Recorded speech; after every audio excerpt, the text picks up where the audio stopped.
comment diffuser ses vidéos sur 9 réseaux. Alors, avec les récentes annonces de Facebook, de LinkedIn sur les formats vidéo, nous avons décidé aujourd'hui de vous livrer un petit peu nos secrets de fabrication pour les formats vidéo. Alors, ce qui se passe, vous l'avez vu, Facebook a annoncé que la plupart de ces vidéos seraient dans le même lecteur que celui des Reels, que ce soit les vidéos longues qui étaient là précédemment, mais également les lives, et donc les formats Reels, tout va être regroupé au même endroit, un petit peu comme Insta depuis quand même quelques années. Il y a également LinkedIn qui a annoncé qu'il allait mettre en avant les formats vidéo. Est-ce que ce sera un onglet spécifique? Il y a de fortes chances, en l'occurrence, que sur la version mobile, ça le soit. Un peu comme les YouTube Shorts sur YouTube. Et enfin, les dernières nouveautés, c'est peut-être que ça arriverait aussi sur Twitter.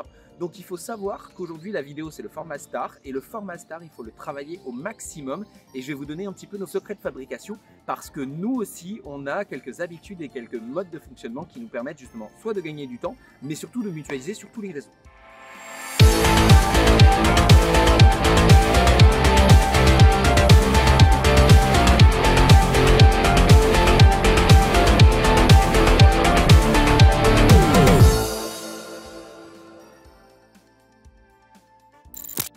Dans un premier temps, il faut savoir qu'un montage, c'est une bonne chose d'en faire un format long. Pourquoi un format long? Tout simplement parce qu'il y a plein d'associations, il y a plein de possibilités après pour en faire des petits extraits si vous avez un format long et donc avoir beaucoup plus de possibilités. Nous, ce qu'on fait souvent, c'est un format long entre 4 et 10 minutes, avec le client comme les nôtres d'ailleurs de vidéos. Et après, soit on va couper dedans et faire nos propres petits montages, on va charcuter, ça prend beaucoup de temps, mais comme on aime bien faire le montage, nous on en fait quand même beaucoup, surtout pour nos clients. Et puis pour nous, ce qu'on fait, on peut utiliser un outil tiers qui nous permet de sélectionner des passages et de diffuser en format court. Je vous en parle en deuxième niveau. Premier niveau, le format court que vous allez monter vous-même. Alors là, il y a plein d'options. Soit vous utilisez la suite Adobe, soit vous utilisez un outil tel que vous le souhaitez, CapCut, etc.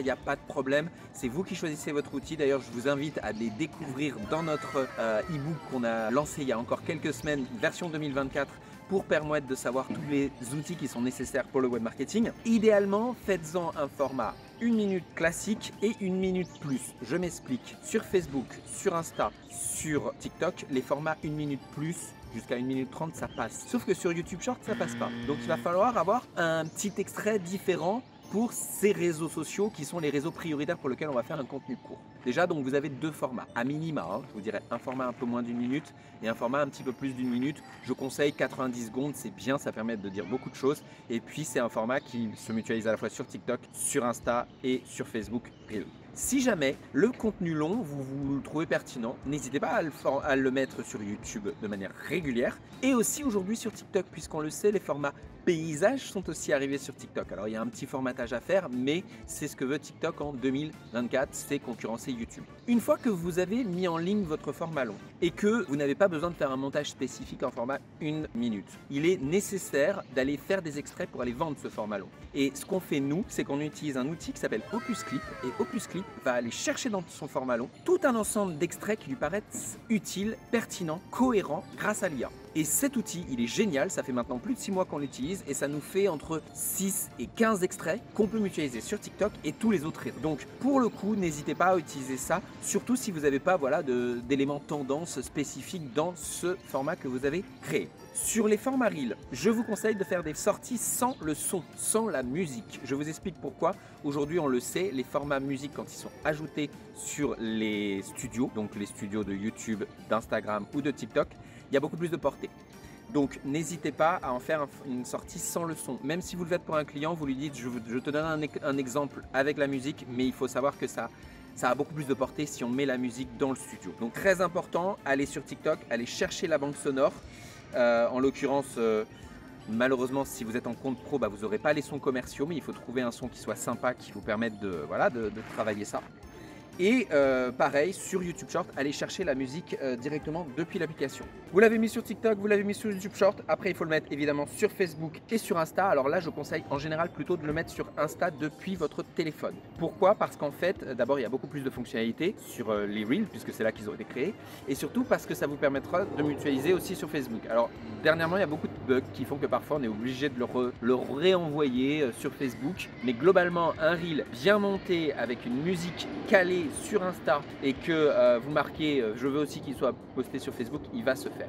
Il va se faire et surtout, il va avoir une résonance aussi sur Facebook à condition que vous ayez quelques petites astuces que je vous évoque maintenant. D'abord, si vous pouvez rajouter du texte, non pas seulement dans la grille de légende, mais aussi dans les métadonnées. Les métadonnées, c'est sur Insta, vous voyez, vous allez tout en haut comme si vous vouliez écrire du texte par-dessus la vidéo, mais vous faites un long texte. Ce long texte-là, après, vous le sortez de la vidéo, vous prenez avec vos doigts et vous le calez à l'extérieur.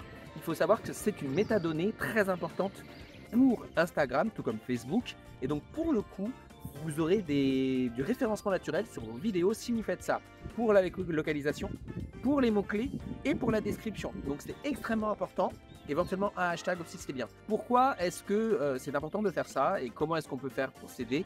Ce qu'on fait, nous, c'est qu'on fait une petite description rapide de la thématique, en général 200 mots, et on passe par un robot génératif à qui on dit « Est-ce que tu peux me bonifier cette publication ?» pour en faire une description un peu plus pertinente. En général, c'est la même description qu'on met sur YouTube. Vous avez la description en dessous. Et donc après, on le met en métadonnées sur Insta et sur donc Facebook, puisque ça se permet d'être visible là-dessus. On peut rajouter des stickers, on peut y rajouter un ensemble de titres. Pourquoi pas, je vous dirais, même si ça dénature un peu la vidéo d'un point de vue visuel, il faut savoir que plus vous essayez de faire un peu de montage dans le studio de l'application en question, et plus vous vous donnez de chance parce que l'application se dit tiens, il a vraiment fait l'effort justement d'utiliser le studio. Donc parfois monter sur CapCut c'est bien, mais pas complètement sur CapCut puisque le studio vous permettra d'avoir plus de référencement et plus de links de viralité. Je termine. Une fois que vous aurez terminé, vous avez vos 4 vidéos principales YouTube Short, moins d'1 minute. Alors faites attention parce que si vous êtes à 1 minute pile, il va vous mettre dans les YouTube longs. Donc c'est plutôt 59 secondes d'ailleurs. YouTube Short, Instagram Reel, Facebook Reel, TikTok, ça c'est fait, c'est le principal. Une fois que vous avez votre contenu, si vous avez bien écouté, je vous mettre une musique qui soit spécifique dans chaque studio, ça veut dire que vous avez 4 vidéos qui sont différentes au niveau de la musique. Eh bien, je vous conseille de conserver la version qui vous plaît le plus autour des 1 minute. Il y a des enfants qui font le bruit à côté, mais bon, j'ai presque fini. En l'occurrence, la vidéo de moins d'1 minute, dont le son et l'aspect visuel vous plaira le plus, vous la reprenez et vous la diluez sur WhatsApp. On peut mettre aujourd'hui dans les statuts des vidéos. Vous pouvez la diluer sur LinkedIn. Vous pouvez la diluer sur Pinterest. Alors Pinterest, au choix, les épingles ou les épingles idées, les deux fonctionnent. Sur Threads. Et sur Twitter aussi, évidemment, puisque ces réseaux-là, qui sont plutôt des réseaux textuels, permettent aussi de mutualiser une vidéo dans un format court, à condition que vous ayez un petit peu d'audience. Ça donne beaucoup de choses, hein. Pour le coup, 9 réseaux sociaux peuvent vous permettre de diffuser votre contenu court sur les réseaux, sur le web. Donc n'hésitez pas, justement, je vous rappelle, Cyril Thiard, je suis coach et formateur en développement digital. On a d'ailleurs lancé notre programme que je vous invite à découvrir pour justement lancer votre marque le mieux qu'il soit. Et comme d'habitude, je vous dis à très vite pour de nouvelles aventures. En l'occurrence, aujourd'hui, c'était depuis le Japon. Salut, bye!